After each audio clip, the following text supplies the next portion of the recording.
How to recover your Google account if you forgot your password. Hi everyone, it's Sophia to assist you today without any delay. Let's jump right in.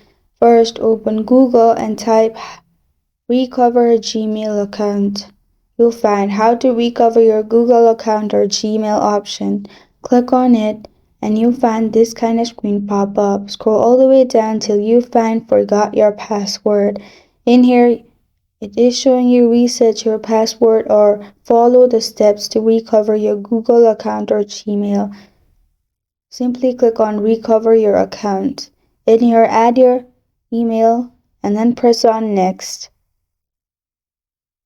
After that, Google will send you any passkey to verify it's really you, or device may ask you to scan QR on your first device.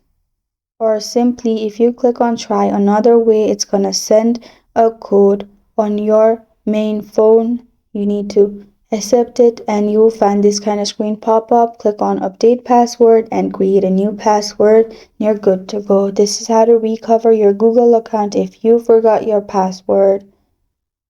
Thank you for joining me today. If this video helps you out, please leave a like and subscribe for more. Got a question or want to suggest a topic? Comment below. I'm Sophia signing off. Until next time.